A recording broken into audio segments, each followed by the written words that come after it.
All right, good evening, everybody. Welcome here to the Sports Talk Network channel. Yes, I'm a little late, almost near the end of the hour here at 9 p.m. Central. 45 minutes since the show aired, or ended airing, of SmackDown Live tonight. I was watching 10:05 Live, my good friend, I guess you could say fellow broadcaster, fellow member of the pro wrestling media, WWE media, whatever you want to categorize it. Either way, good friend of mine, friend of the show. Follow him on Twitter at Chief Joshua.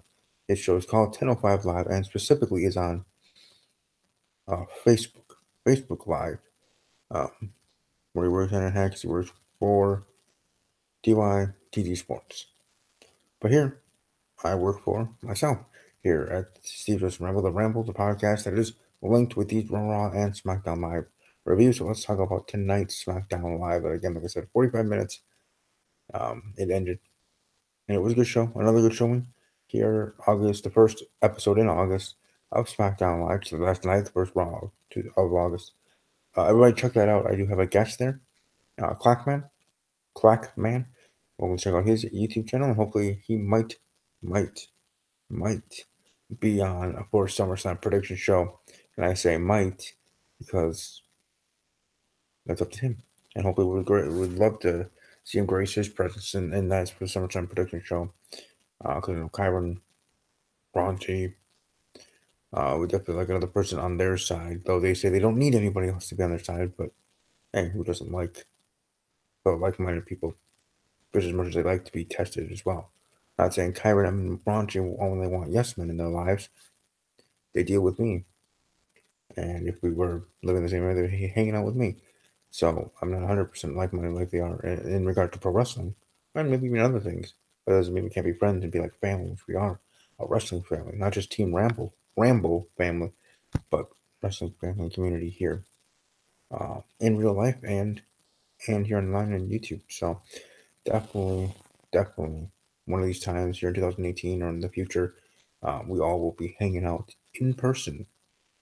Close enough to tap each other on the shoulder, um, and stuff like that, and hang out and you know, having like a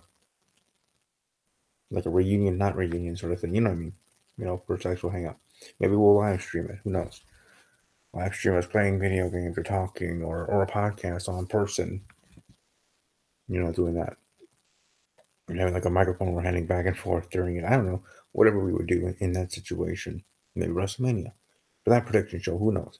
But anyways, let's actually get to SmackDown Live. Would that help? SmackDown Live kicking off. Sorry, I'm looking at my notes. SmackDown Live kicking off with Randy Orton, or as I call him, Randall Keith Orton, because that's his actual name. I'm not saying that he ever reached Hardy's identity and then goes on and puts the locker room on notice. And the only thing you need to call him is by the three letters RK. Oh, he never says that. He just RK, boom. You're now just Randall Keith or RK. You're not RKO. And what is a little bit confusing, like I said, I'm really enjoying most of SmackDown Live and everything. There's little nitpicking stuff, which shows how much I enjoy SmackDown Live, that I'm nitpicking the issues or what's wrong with segments or matches. And here I'm nitpicking just a little bit because Randy Orton talking about erasing Jeff Hardy and this and that, right, and putting the whole locker room on notice. But it's Jeff Hardy that's actually getting the title match, his rematch with Shinsuke Nakamura, who's the current U.S. champion. Randy Orton's not even putting the match, not to make it a triple threat, not to whatever, at SummerSlam. So Orton doesn't have a match at SummerSlam, right now at least. Maybe they'll add him, who knows? It would make sense.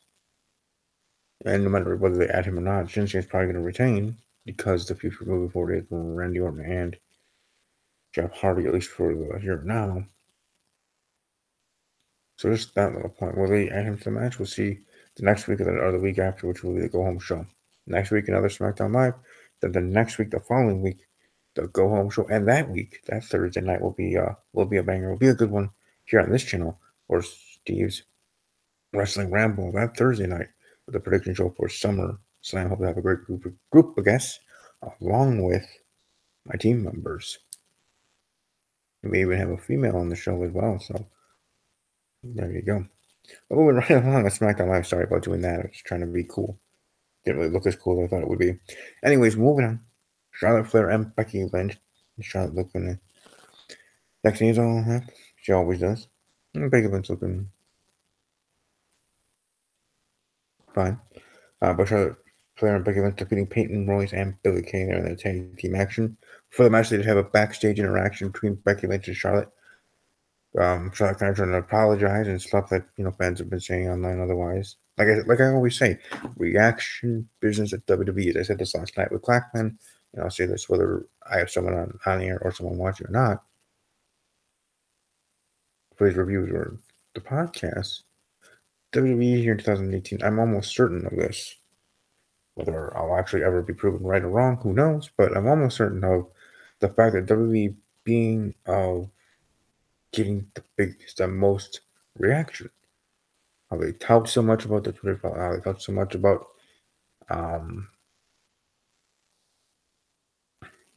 their hashtags trending and this and that, which is fine. Hey, it's not a bad thing when people do that. People, companies, whatever. So it's not like I'm saying anything negative about it. That's fine. But with that, in my eyes, in my opinion, make me think that that's one of their big things to get at. Why we have these crazy, surprising things happening. Not just because of having an oath, anything can happen on a WWE show. They can say that, and I'm sure they do. But it's also for that, oh my gosh, reaction.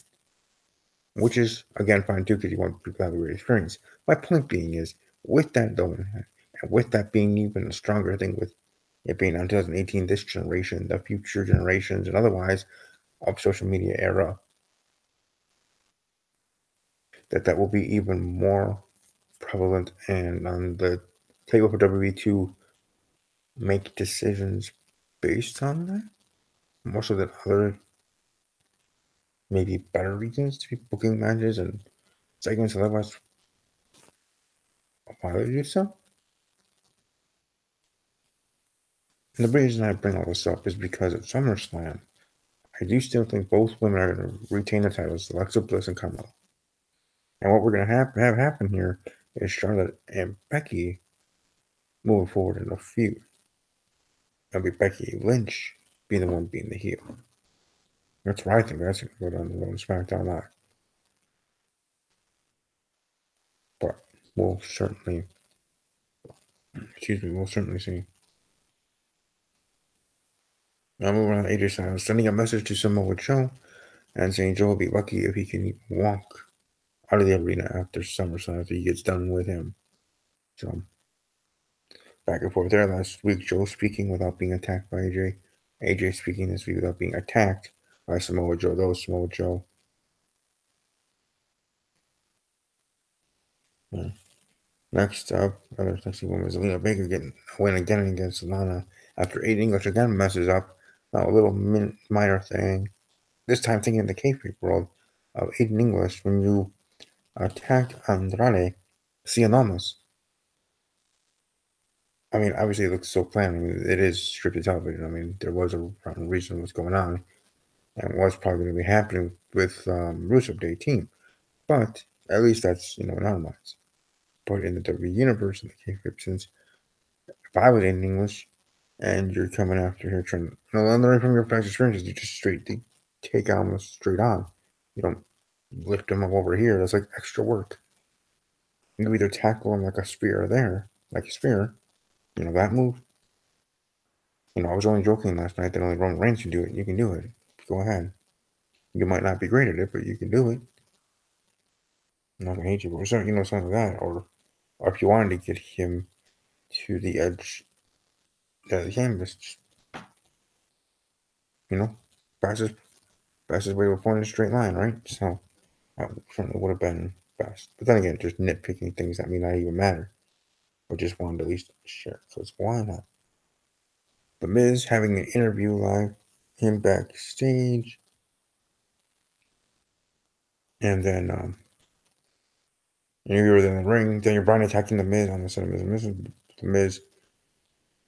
And it was overwhelmed Daniel Bryan. Miz hitting with the base or whatever it was.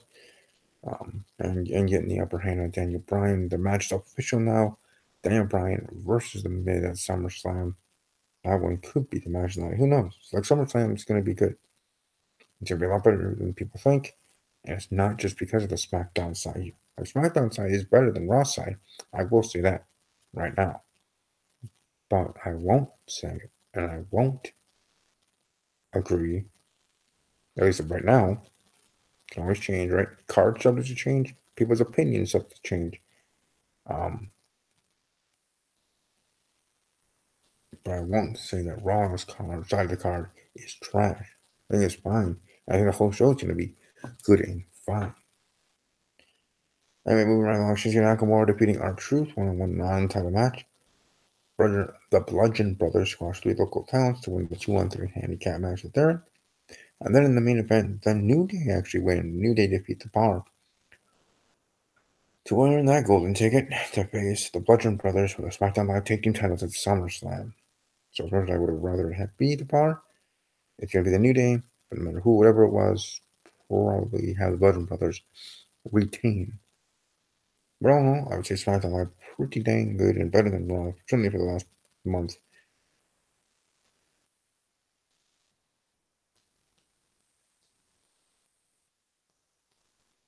Sorry about that.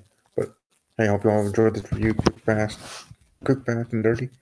I know the other review yesterday might have better been, it was longer because I had a guest.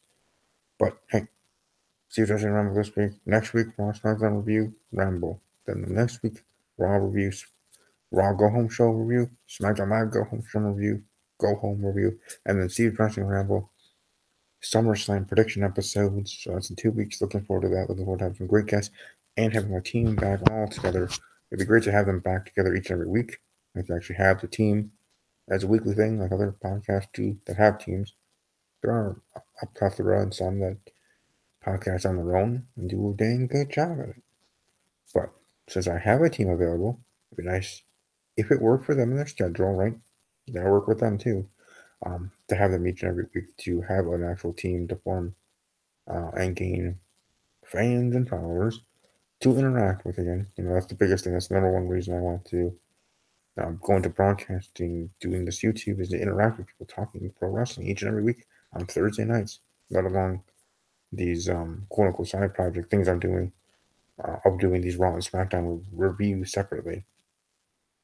And like I asked once in my survey I had, do you think I should have these reviews separate or should I just put them with the show since they seem they're better for the podcast and go more in depth if I do have my team here each and every week, or most of my team here every week on Thursdays. We talk WWE and go from there. So I'm certain if I have most of my team or all my team for Thursdays each and every week, then we can build a, people start out the show from there. How we are as a team, how we are as shows, and this and that. Then just me being by myself for most of the time, and then or with me and Kyron, and then the rest of the team being there for only predictions and reviews. But it is what it is now, and hopefully that can change here soon. Sorry, just looking at some people there and on a show I'm watching. But anyways, that Miz and Miz episode actually was a pretty good one on its own. That was on after SmackDown Live, but that'd be what it be. Anyways, hope to see you Thursday night for Steve Wrestling Ramble. And looking forward to SummerSlam predictions. Can't get here sooner because I'll keep talking about it because it certainly will be fabulous, glorious, awesome, and great. All rolled up into one. So have a great rest of your evening. Enjoy the rest of your weekend. Stay safe, have fun, and above all else, as always, take care.